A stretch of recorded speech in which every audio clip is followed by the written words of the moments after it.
오늘도 아주 우리에게 힘이 더해지는 그런 귀한 찬양을 해주셔서 감사드립니다. 벌써 또 2월이 이렇게 다 가버리고 3월이 열렸습니다. 정말 1월 새 아침 예배가 엊그제 같습니다. 그런데 또 2달이 지났고 겨울이 갔습니다. 겨울이 지나갔습니다. 이제 곧 봄이 올 것 같습니다. 2월 한 달 동안 우리는 사랑을 주제로 함께 은혜를 나누었습니다. 신앙의 본질을 회복하는 문제, 오늘 이 시대 가운데에서 가장 필요한 것이 무엇일까에 대한 어떤 신앙적인 대답은 사랑이 아닌가. 더욱더 메마르고 각박해져 가는 현실 속에서 우리가 이 교회로 함께 모이고 십자가 아래에 있는 사람들로서 먼저 우리의 사랑을 다시금 회복하는 것이 먼저가 아닐까, 우리 그런 생각하면서 한 달 동안 사랑 말씀을 나누었습니다. 그리고 주연절이 이제 끝나고 다음 주일부터는 사순절기가 시작되는데요, 씨 뿌리는 자의 비유로 2월 첫째 주에 사랑 이야기를 시작했고요, 오늘은 선한 사마리아인의 비유로 이 이야기를 마무리하게 될 것 같습니다. 오늘 설교의 제목은 누가 나의 이웃인지 알고 나서라고 했습니다. 그래서 목표가 생겼죠. 우리 모두가 누가 나의 이웃인지를 알게 되는 것이 오늘의 목표라고 하겠습니다. 예전에 우리가 이 본문을 주로 대할 때는 누가 나의 이웃입니까? 라고 물음표를 놓았습니다. 창세기 3장에 나오는 그것처럼 물음표를 놓습니다. 그런데 누가 나의 이웃인지를 말씀으로 알게 되고, 그리고 이 신앙의 결단을 가지고 세상으로 나아가는 것이 오늘 이 말씀 안에서 우리가 추구하는 목표가 되겠습니다. 아울러서 저는 이 설교에 부제를 하나 덧붙인다면 영생과 사랑이라고 하겠습니다. 마침내 우리는 이 사랑의 관점이 영생까지 오는 것을 확인하게 됩니다. 여러분, 먼저 그에 앞서서 예수님의 이 선한 사마리아인의 비유는 누가복음 10장에 있는데요, 누가복음 16장의 말씀 한 절을 먼저 보겠습니다. 누가복음 16장 14절, 15절 말씀이 이렇게 쓰여 있습니다. 혹시 자막이 있을까요? 돈을 사랑하는 바리새인들이 이 모든 것을 듣고 예수님을 비웃었다. 여러분, 새삼스럽게도 아주 눈에 띄는 한 구절입니다. 비웃었다. 예수님께서 그들에게 말씀하셨다. 여러분은 사람들 앞에서 스스로를 의롭다고 하는 사람들입니다. 그러나 하나님은 여러분의 마음을 알고 계시죠. 사람들 가운데에서 높아지는 것이 하나님 보시기에는 가증합니다. 자, 이 말씀이 어떻게 지금 배경이 되는가 하면요, 여러분, 우리가 오늘 선한 사마리아인의 비유는 누가복음 10장이에요. 그러니까 누가복음 10장 1에 여러 비유를 통해서 하나님 나라에 대한 말씀을 다 해주셨어요. 하나님 나라는 이렇다 하고 다 해주셨어요. 다 해주셨는데 그걸 다 듣고 나서 유대인들이 하필 거기서 한 꼭지 딱 이렇게 뭔가 방점 찍어 놓듯이 돈을 사랑하는 유대인들이 예수님의 이 모든 이야기를 비웃었다. 이런 거 아니겠습니까, 여러분? 사실은 유대인들은 예수님을 메시아로 보지 않잖아요. 그냥 선지자 중에 한 사람이요, 나사렛에서 온 사람이요. 그래서 나사렛에서 온 이 선지자 중에 하나요. 이들이 보기에는 젊은이죠. 30살밖에 안 됐으니까요.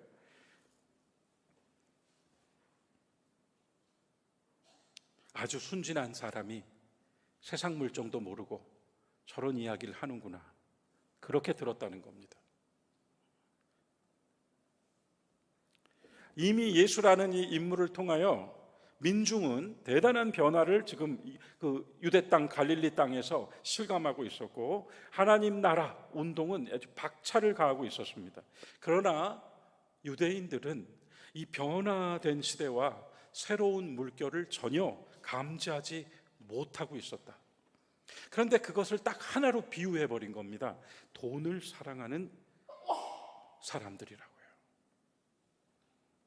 자, 선한 사마리아인의 비유가 바로 결국은 이런 어떤 그 배경을 가지고 주님께서 주신 말씀인데요, 우리 잘 알잖아요. 이 비유 잘 압니다. 제사장이 지나갔고 레위인이 지나갔고 결국은 사마리아 사람이 강도 만나 죽게 된 사람을 구해준 이야기, 아까 말씀으로 읽으셨어요. 우리가 알고 있고 익히 들어 대략적으로나마 충분히 설명할 수 있을 뿐만 아니라 교회 다니지 않는 사람들도 선한 사마리아 이야기는 알고 있어요. 그래서 더 누군가로부터 들었고 내 지식이 이해하고 있던 선한 사마리아인의 비유가 아니라 오늘 앞서 제가 오늘의 목표다라고 말씀드린 것처럼 이 목표는 예수님이 말씀하신 게 무엇인가, 정말 예수님이 이 비유를 통해서 우리에게 들려주신 것이 무엇인가를 찾는 겁니다. 오늘 그걸 좀 찾아보겠습니다. 일단은 이 비유는 하나의 이야기로 이렇게 존재하는데 이 비유를 둘러싼 대화가 중심이에요. 대화는 누구와 누구냐면 율법학자와 예수님의 대화입니다. 그러니까 율법학자라고 하는 이 인물은 오늘로 말하면 신학박사예요. 그러니까 율법학자는 어떤 질문이든 자기의 세계, 자기의 신학, 자기의 관점으로 이미 대답할 수 있는 경지에 있는 사람이에요. 그런데 이 사람이 나사렛에서 왔다고 알려진 젊은 선지자, 젊은 랍비, 젊은 평신도에게 지금 물어본 겁니다. 그러니까 여기에는 시험하여라고 하는 말이 함께 있어요. 이 사람이 어느 정도 레벨인가를 시험했다는 거죠. 더 나아가서 자기 안에 있던 딜레마를 이 질문 속에 감추어서 물어보는 겁니다. 그런 이야기입니다. 이제 오늘 우리 본문은 29절부터 봤는데요. 이 스토리의 처음부터 보겠습니다. 10장 25절, 누가복음 10장 25절은요, 여러분 이 이야기가 시작될 때에는 특이하게도 보십시오라고 시작합니다. 원문이 보십시오. 그래서 우리 모두의 시선을 이 장면 안으로 싹 끌어들여요. 보십시오. 어떤 율법학자가 일어나서 예수님을 시험하여 말했습니다. 선생님, 내가 무엇을 하여야 영원한 생명을 얻을 수 있습니까? 아주 중요한 질문을 했습니다. 그죠? 유대인들은 어떻게 배웠어요? 율법을 잘 지키면, 하나님이 모세를 통하여 주신 율법과 계명을 잘 지키면 의로운 사람이라고 인정받고 하나님께서 주시는 이 영원한 생명을 얻을 수 있다고 수천 년 가르쳤어요. 그런데 이 율법학자가 그러한 자신도 알고 있고 배워 알고 있고 모든 사람이 알고 있는 사실을 예수님께 물은 겁니다. 어떻게 하면 영원한 생명을 얻을 수 있습니까? 그러면 우리 또한 이 말씀을 읽으면서 우리가 그리 많이 들었던, 귀가 따갑게 들었던, 교회에서 셀 수 없이 들었던 영생, 여기에 대해서 다시 질문해야 됩니다. 자, 예수님께서 대답을 하십니다. 율법에 뭐라고 기록되어 있습니까? 율법학자니까 율법에 뭐라고 기록되어 있습니까? 라고 물으셨어요. 그러면서 덧붙여서 당신은 그것을 어떻게 읽습니까? 당신은 어떻게 해석했습니까? 늘 그렇게 가르치고 계시니까 당신은 그 율법을 어떻게 읽었고 어떻게 해석했습니까? 라고 물으셨죠. 그러자 율법학자가 대답했습니다. 10장 27절에서 대답하되 내 마음을 다하고 목숨을 다하고 힘을 다하고 뜻을 다하여 주 너희 하나님을 사랑하고 또한 내 이웃을 내 자신과 같이 사랑하라고 하였나이다. 자, 정답이죠, 여러분. 정답. 우리가 이 또한 셀 수 없이 들었어요. 그런데 사실은요, 율법학자의 이 대답은 매우 특별한 대답이었습니다.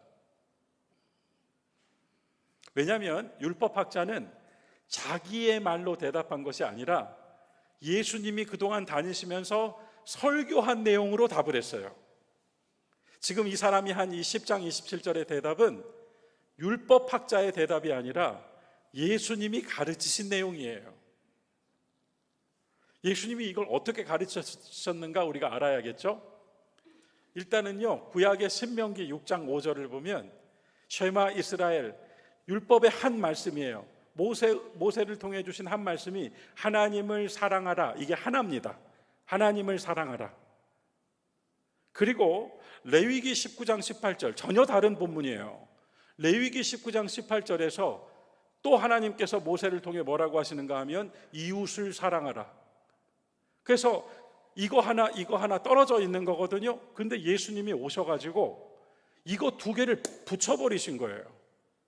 하나님을 사랑하고 이웃을 사랑하라로 붙여놓으셨습니다. 각각의 말씀을 하나로 만들어서 그렇게 설교를 하셨다는 거예요. 거기에 더해서 이웃을 사랑하라는 말씀에는 예수님이 하나를 덧붙이셨어요. 어떻게 해요? 그대 자신을 사랑하듯이. 그죠? 너 자신과 같이 그대 자신을 사랑하듯이 이웃을 사랑하십시오라고 가르쳤습니다. 자, 여러분, 율법학자는 율법으로 대답한 것이 아니라 예수님의 말씀으로, 그러니까 이미 이 두 개의 말씀을 하나로 만들어 버리신 것 자체가 예수 그리스도의 메시지였고, 이 메시지는 당시 사람들에게는 새롭게 들린 말씀이었어요. 파격적인 메시지였습니다. 어떤 의미에서 그럴까요? 이 말씀은 이게 이제 한 줄이 되었기 때문에 이렇게 되는 겁니다. 누군가가 하나님을 정말 사랑한다면 그 사람은 형제와 이웃을 사랑합니다. 형제와 이웃을 사랑함으로 하나님의 사랑을 증명합니다. 누군가가 이웃을 정말 사랑한다면 그 이웃을 사랑하는 사랑의 방법은 나를 사랑하는 것만큼 사랑합니다. 그러므로 내가 나를 얼마나 사랑하는가는 이웃을 사랑하는 그 사랑의 깊이가 되고 넓이가 될 수 있습니다. 그래서 하나님 사랑과 이웃 사랑을 연결시켜서, 그러니까 이런 거 아니겠어요? 하나님을 사랑하는 것, 우리가 그런 말을 왜 못하겠어요? 그러나 너무나도 추상적이잖아요. 하나님을 어떻게 사랑할 거예요? 그런데 이 하나님 사랑이라고 하는 형이상학적 명제를 이웃을 사랑한다고 하는 행동의 명제와 붙여놓으셨다는 것. 이웃을 사랑하는 사람이 하나님을 사랑하는 것이요, 하나님을 사랑하는 사람은 형제를 사랑할 수밖에 없습니다. 그 파격적인 메시지였습니다. 율법학자가 이것을 듣고 대단한 인물이다 생각을 하면서, 그러나 어느 정도일까 하고 지금 이 질문을 던졌다 이것입니다. 자, 그래서 예수님이 율법학자의 이 대답을 들으시고 뭐라고 하셨습니까? 10장 28절에서 올바로 답하셨습니다. 이것을 실행하십시오. 자, 본문 볼까요? 10장 28절. 여러분, 우리 같이 한번 읽어볼까요? 이 대목에서 함께 한 목소리로 읽겠습니다. 예수께서 이르시되 내 대답이 옳도다. 이를 행하라. 그러면 살리라. 여러분, 이 마지막 구절 기억하셨어요? 네 대답이 옳다. 행하라. 그러면 살리라. You will live. You will live. 그러면 살리라. 죽으리라가 아닙니다.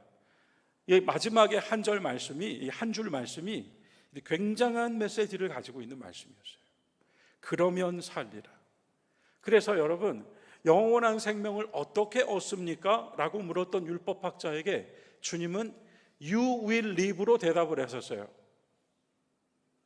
말씀인즉 영원한 생명은 자격증처럼 취득하는 것이 아니에요. 영원한 생명은 우리가 혼자 막연히 생각했던 것처럼 우리 육신의 시간의 무한한 연장이 아니에요.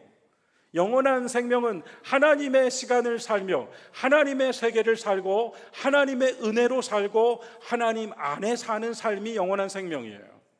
그것을 구체화시킨 것이 여러분과 제가, 여러분 이렇게 그냥 간단하게 정리할게요. 지금 사랑하고 계시잖아요. 지금 우리가 사랑해서 우리 자녀를 사랑해서 기도하잖아요. 지금 우리가 우리 부모님 사랑해서 기도하고 교회 사랑해서 기도하잖아요. 여러분, 예수님 대답은 간단합니다. 하나님은 시간 전에 계셨던 분이고 영원하신 분이잖아요. 그러니까 영원한 생명이라고 하는 것은 우리가 같은 시간을 살아도, 육신의 시간을 살고 있어도, 수명을 살고 있어도 이미 사랑하며 살고 계시면, 이미 주님의 이름으로 사랑하고 계시면, 이미 하나님을 사랑하고 형제와 이웃을 그리스도의 은혜로 사랑하고 계시면, 여러분 이미 우리는 영생을 살고 있다는 말씀이에요. 그러므로 오늘 내가 사랑해야 될 저 사람들은 내 어깨에 지어진 십자가가 아니라 나로 영생을 살게 해주는 존재들입니다. 여러분, 정말 이 사실을 예수님이 다른 얘기 안 하셨잖아요. 하나님을 사랑하고 또한 이웃을 너 자신과 같이 사랑하라 한 것, 여기에 대해서 그 답이 옳습니다. 그대로 하십시오. 그러면 삽니다. 그러면 삽니다는 어떤 위기 속에서 살 것이다가 아니라 그것이 바로 영생입니다. 생명은 사는 거거든요. 오늘 우리는 이것을 하나 얻었습니다. 교회 여러분, 우리는 사랑하고 살고 있습니다. 여러분과 제가 인생을 살고 시간을 살고 있다고 말할 수밖에 없지만, 그러나 동시에 그리스도인 되어서 오늘 우리가 사랑하며 사는 이 삶의 내용은 하나님께서 보시기에는 이미 하나님의 은혜로 우리가 받아 누리는 영원한 생명을 살고 계시는 것입니다. 앞으로도 더욱 힘써서 영생을 살아야 되겠습니다. 그리고 이 삶에 사랑이 존재하는 그 자리가 바로 나에게는 이터널 라이프라고 하는 것을 굳건하게 새기며 가야겠습니다. 사랑은 내가 하는 것이 아니라 나로 사랑할 수밖에 없게 해준 그 사람이 내게 사랑할 기회를 준 것입니다. 여러분, 우리 자식들이 나에게 사랑할 기회를 준 거예요. 우리 부모님이 여전히 계셔서 나에게 사랑할 기회를 준 겁니다. 우리 이웃들이 있어서 사랑할 기회를 준 겁니다. 저는 항상 결혼을 준비하는 젊은 신혼 부부들에게 꼭 이 말씀 전해드립니다. 우리는 사랑하는 것이 아닙니다. 사랑할 기회를 받은 겁니다. 그리고 그 속에서 우리는 신앙으로 바로 영생은 취하는 것이 아니라 사랑하며 사는 것이다. 율법학자가 다시 물었습니다. 율법학자가 다시 물을 수밖에 없었던 이유는 이제 알았어요. 한 수 배웠어요. 아, 그렇구나. 영생은 자격증처럼 취득하고 내가 의롭게 행동해서 취하는 것이 아니라 하나님을 사랑하고 이웃을 사랑하며 사는 삶이 영생이로구나 배웠어요. 배웠는데 이 사람에게는 딜레마가 하나 있는 겁니다. 율법학자의 딜레마일 뿐만 아니라 유대인의 딜레마. 도대체 어디까지 사랑해야 합니까? 여러분, 우리도 충분히 이런 질문을 할 수 있지 않아요? 교회에서 하나님 사랑합시다, 이웃 사랑합시다 이렇게 선포될 때마다 알겠는데 그럼 어디까지 어떻게 사랑해야 하는가? 원수까지 사랑하라 했으니 원수까지 사랑해야겠는데 원수를 어떻게 사랑한단 말인가? 여러분, 원수 사랑은 전 예수님께서 우리에게 본으로 보여주셨다고 생각해요. 원수 사랑을 억지로 그래 나 그래도 네가 원수니까 나 원수지만 나는 예수님 믿으니까 나 사랑할게 아니고요. 십자가 위에서 저 사람들이 자기가 무슨 짓을 하는지도 모릅니다 하고 기도해 주셨잖아요. 그게 진실한 거죠. 억지로 사랑한다고 말하는 것이 아니라 하나님께 맡기는 거죠. 기도하잖아요. 다시 가져와 보겠습니다. 유대인들은요, 이웃이라고 하는 유대인들이 이웃이라고 하는 개념이 있습니다. 유대인들이 생각할 때 이웃, 여러분 그건 우리에게도 적용됩니다. 유대인들이 생각할 때 이웃은 누구냐면요, 같은 동포, 같은 유대인, 그리고 같은 종교 안에 있는 사람이 이웃이에요. 그러니까 유대인들이 볼 때는요, 동포가 아닌 이방인, 그리고 하나님을 섬기지 않는 사람은 전부 이웃이 아니에요. 그렇다면 사랑을 한다, 이웃을 사랑한다, 내 자신같이 사랑한다는 말씀을 받아서 내가 이제로부터 이 율법 박사가 스스로 의롭다고 보여주기 위해서 주님께 누가 이웃입니까? 라고 물었다고 써 있잖아요. 그러니까 나 정말 의롭게 살고 싶고 나 정말 착한 사람인데, 그러면 하나님 사랑, 이웃 사랑으로 영생을 산다는 말씀까지 오케이, 어떻게 어디까지 사랑해야지 이 의를 이룰 수 있단 말인가? 딜레마에 빠졌어요. 그래서 예수께서 들려주신 비유가 선한 사마리아인의 비유입니다. 제가 앞서 말씀드렸죠. 유대인에게 이웃은 유대인들과 같은 하나님을 섬기고 있는 사람들만이 이웃이라고요. 그러니까 유대인들은 말이에요, 이웃보다 이웃 아닌 사람이 훨씬 더 많은 거예요. 여러분, 우리도 그렇지 않아요? 아니, 우리가 이웃 사랑을 들으면 제일 먼저 누가 떠오르십니까? 이제까지 교회에서 이웃 사랑을 이야기할 때 여러분, 저도 마찬가지거든요. 누가 떠오르셨어요? 이웃 그러면. 우리 초등교회에서 이웃 그러면 먼저 쪽방이 떠오르고 이 주변 상권이 떠오르고 이웃이 떠올라요. 우리가 생각할 수 있는 이웃이라는 범주는 우리가 경험하는 세계 안에 있습니다. 유대인들이 생각한 이웃이라고 하는 범주는 유대인과 하나님을 섬기는 사람들 안에 있었습니다. 그런데 선한 사마리아인의 비유에서 거의 강도 만나 죽게 된 이 사람은 어디 사람? 유대인이에요. 예루살렘 사람입니다. 그런데 이 예루살렘 사람이 강도 만나 죽어가고 있는데 그 사람을 살려놓은 사람은 어느 사람? 사마리아 사람이에요. 여러분, 사마리아 사람에 대해서는 훨씬 더 비극적인 스토리가 있어요. 사마리아는 유대보다 더 먼저 망했는데 시리아한테 망했어요. 시리아 사람들이 아주 난폭한 나라라고 알려지거든요. 아시리아. 이 아시리아 사람들이 들어와서 사마리아, 이 북이스라엘 땅을 완전히 초토화시킨 다음에 아시리아 사람들을 여기다 이식해가지고 하나님을 섬기는 이 이스라엘 사람들과 혼혈을 시켜버렸어요. 그래서 유대인들이 생각할 때 항복하고, 그리고 혈통이 섞여버리고 문화가 섞여버리고 종교까지 섞여버렸기 때문에 같은 이스라엘이었지만 사마리아 사람들은 어떻게 받는가 하면 태어날 때부터 죄인, 이렇게 받습니다. 사마리아인은 유대인이 볼 때는 태어날 때부터 죄인, 이런 비극이 어디 있어요? 태어날 때부터 죄인. 그러니까 이 비유 속에서 유대인들이 생각한 이웃 개념이 완전히 무너져 내리고, 오히려 같은 동족인 유대인들은 지나쳤지만 유대인들이 태어날 때부터 죄인이라고 했던 사마리아 사람이 이 사람을 구해주더라, 이것입니다. 다만 사마리아 사람처럼 착한 일을 하십시오가 아니에요, 여러분. 넘어서요. 이 말씀은 우리가 알고 있던 이웃의 범주가 없어지고, 너는 이래서 적이고 너는 이래서 이웃이라고 했던 경계가 없어지고, 유대인이요 사마리아인이라고 하는 혈통의 경계도 없어지고, 오히려 더 반대로 유대인에게는 원수인 사마리아 사람이 강도 만난 사람의 이웃이 되어주는 거예요. 예수님의 복음이 이랬다는 겁니다. 인류사를 가로지르고 있는 인종과 종족과 나라와 민족과 모든 경계, 남녀노소, 세대, 동서남북 모든 경계, 이 경계가 사랑으로, 이웃이라고 하는 말로 싹 지워져 버리는 겁니다. 오히려 원수가 나를 도와주고 있는 겁니다. 바로 그 이야기입니다. 강도 만난 사람에게 이웃은, 저 사람은 나를 도와줄 줄 알았는데 그 사람이 아니라 저 사람은 나를 절대 도와주지 않을 사람이야, 그 사람이 도와주더라, 이것입니다. 여러분과 저의 삶에서 저는 이런 얘기 가끔 합니다. 여러분, 계획하시고 또 나름대로 체계적으로 준비하셨던 일대로 다 됐습니까? 실은 말입니다. 한 생을 살면서, 부족하지만 저는 짧지만 한 생을 살면서 여러분, 내 인생 내 계획대로 된 거 하나도 없어요.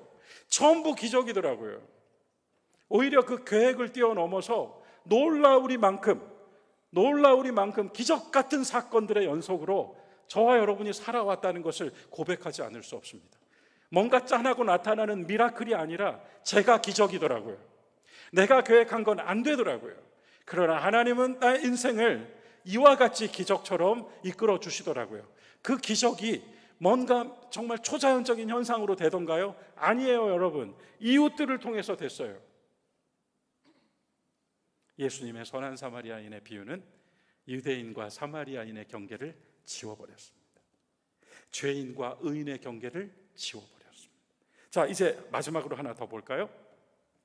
사실은 이 본문을 다 아시니까 마지막 구절을 조금 살펴보면 의미 깊다 여겨집니다. 10장 36절 37절입니다. 본문 한번 올려주시겠어요? 누가복음 10장 36절 37절. 여러분, 우리 같이 읽어봅시다. 한 목소리로. 내 생각에는 이 세 사람 중에 누가 강도 만난 자의 이웃이 되겠느냐? 예수께서 이르시되 가서 너도 이와 같이 하라. 그래서 사마리아 사람 나왔습니다.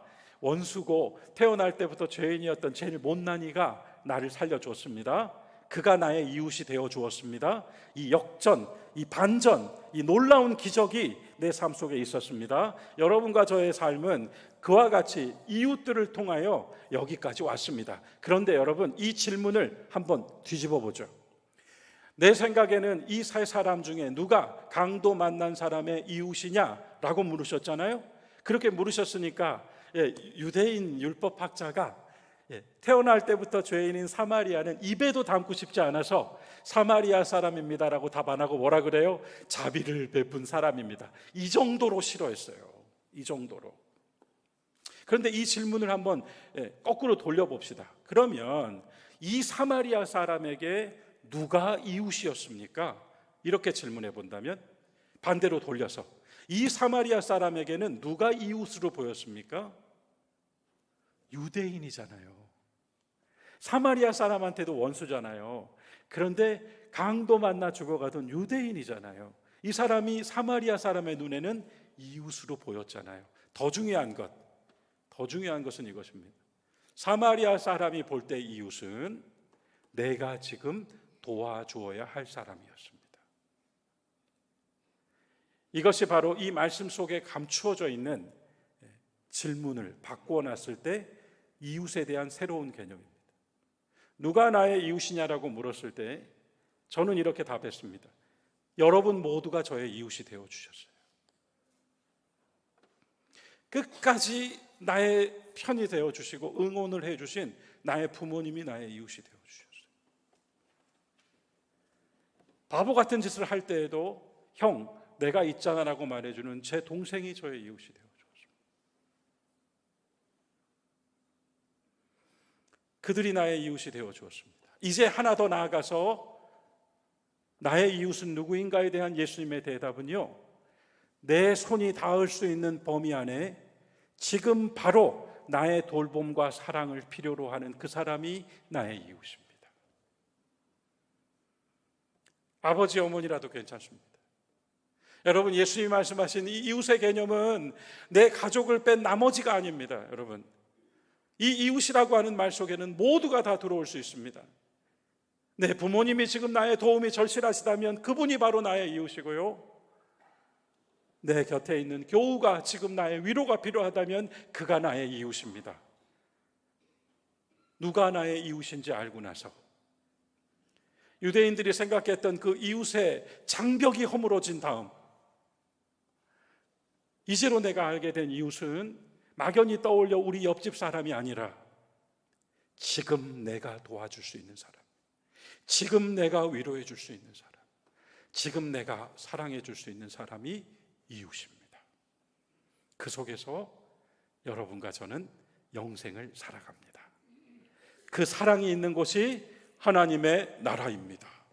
하나님의 나라에는 인종과 국경과 경계와 민족이 없기 때문입니다. 하나님의 나라에는 남녀노소가 없기 때문입니다. 하나님의 나라는 사랑의 나라요, 사랑의 나라는 이웃이 이웃으로 서로에게 힘이 되어주는 나라입니다. 이렇게 마치겠습니다. 영생과 사랑, 우리는 이미 영생에 대하여서 나누었습니다. 주님의 구원의 은총이죠, 십자가의 은혜죠. 그러한 신앙적인 확신을 구체화시켜서 여러분, 사랑하며 살 때 영생입니다. 하나 더 나아가서 여러분, 내 곁에 있는 모든 이들이 나의 이웃입니다.